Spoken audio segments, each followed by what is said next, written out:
सायावन नाम का एक छोटा सा गांव था। कहते थे कि वहां सूरज की रोशनी भी डर पैदा करती थी।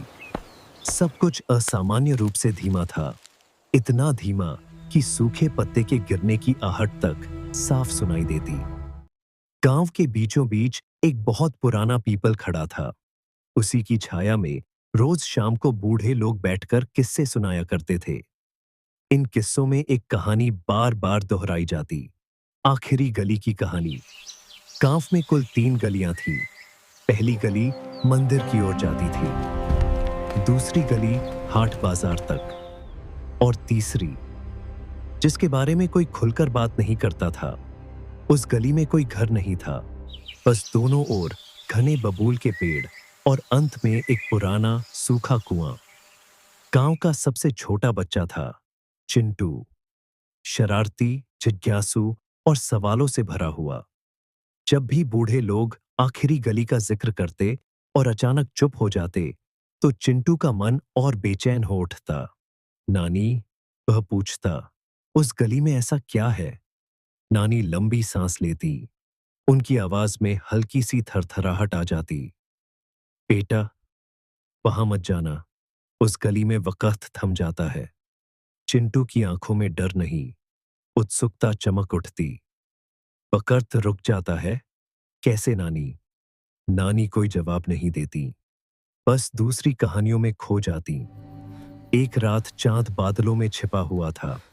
हवा में अजीब सी निस्तब्धता थी। चिंटू को नींद नहीं आ रही थी। उसके मन में बस वही आखिरी गली घूम रही थी। आखिर उसने फैसला किया। वह धीरे से उठा, दरवाजा खोला और अंधेरी रात में निकल पड़ा। उसकी पतली सी परछाई कच्ची पगडंडियों पर कांपती हुई आगे बढ़ने लगी।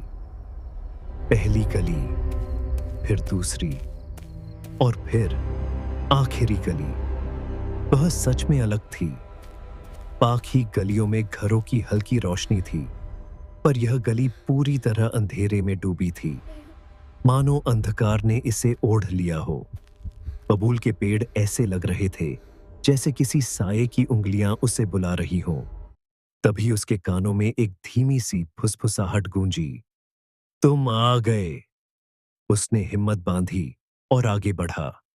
जैसे ही वह गली में दाखिल हुआ, एक अनजानी ठंडक ने उसे जकड़ लिया। हवा थम गई, पत्तों की सरसराहट भी गायब हो गई। गली लंबी होती चली गई। फिर कुएं की ओर से एक धुंधली सी रोशनी दिखाई दी। वह भागा, लेकिन कुएं के पास पहुंचते ही रोशनी गायब हो गई। डरकर वह पलटा और भागने लगा। गली जैसे खत्म ही नहीं हो रही थी। आखिरकार वह बाहर निकल आया। घर के सामने दिया जल रहा था। वह दौड़कर अंदर गया। दरवाजा खुला। सामने नानी खड़ी थीं। कहाँ चले गए थे बेटा? पूरी रात जागे हो क्या? नानी, मैं आखिरी गली में गया था। नानी मुस्कुराई। अभी अभी तो सोए थे। अभी आधी रात भी नहीं हुई। घड़ी ने 12 बजाए।